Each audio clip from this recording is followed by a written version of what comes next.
Правна кантора ИЕС.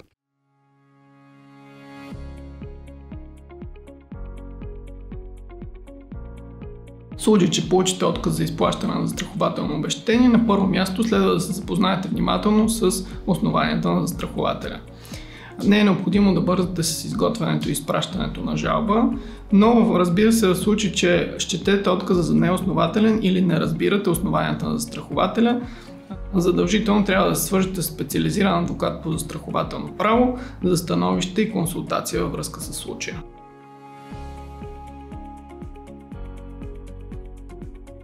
Неоснователните откази изобщо не са изолирано явление. В нашата практика се сблъскваме изключително често с отказани обезщетения по застраховки. Тези обезщетения изключително често се случват по застраховки живот, застраховка злополука, застраховка гражданска отговорност и застраховка каско. Като в голяма част от случаите тези откази могат да бъдат оспорвани по доброволен или съдебен ред, тъй като изключените рискове, които застрахователят посочва, не винаги са добре мотивирани и не кореспондират с общите условия по застраховката.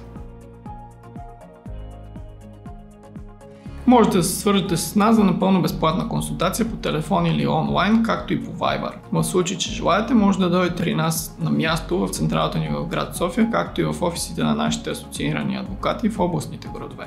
Консултацията с нас ви гарантира пълно и всеобхватно становище във връзка с документите по казуса, както и основателността на отказа.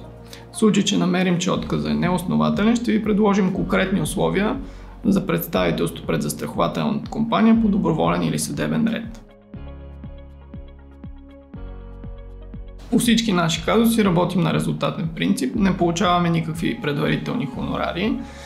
По този начин може да сте сигурни, че няма да бъдете натоварени с никакви разходи във връзка с водене на делото, като в същото време нашия хонорар ще се определи изцяло като процент от обезщетението, което получавате с наша помощ.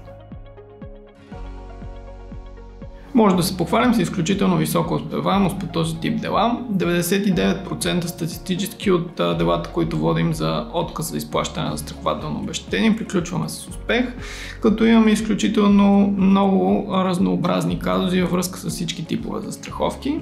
Това важи за цялата страна, работим на територията на цяла България във всички областни градове. Не се колебайте да потърсите правата си при отказ за изплащане на застрахователно обезщетение. Потърсете правна кантора ИЕС за безплатна консултация и съдействие. Единствено помощта от специалист може да ви помогне да защитите правата си.